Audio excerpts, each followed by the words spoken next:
Le vétéran chef du Zimbabwe a quitté sa résidence privée où il était assigné depuis mercredi pour la State House où il a rencontré le commandant de l'armée du Zimbabwe et les ministres sud-africains de la Défense et de la Sécurité. Un règlement pour mettre fin pacifiquement à la crise politique de 2 jours doit encore être trouvé, mais Robert Mugabe est exhorté à accéder aux demandes de l'armée dans l'intérêt national.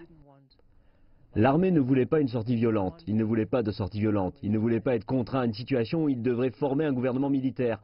Je pense que cela a été l'une des choses intéressantes, donc cela a été soigneusement géré par la transition militaire avec une surprenante quantité de retenues de toutes parts. L'ancienne vice-présidente de Mugabe, Joyce Mujuru, actuellement dans l'opposition, a déclaré qu'en remettant le pouvoir à Robert Mugabe, cela permettrait à la nation d'aller de l'avant. Une coalition composée des partis au pouvoir et de l'opposition est l'une des options proposées ici.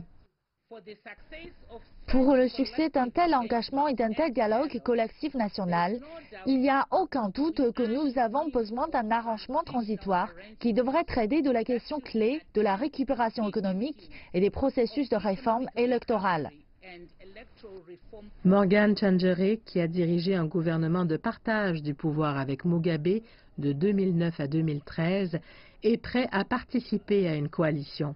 Mais il affirme qu'aucune approche n'a encore été prise à son égard. Le rôle de l'opposition sera toujours de créer une alternative démocratique à ZANU-PF. Rappelez-vous que c'est une lutte interne de la ZANU-PF qui n'a rien à voir avec les gens, alors que les gens n'ont pas encore décidé de quelle forme de gouvernement ils ont besoin.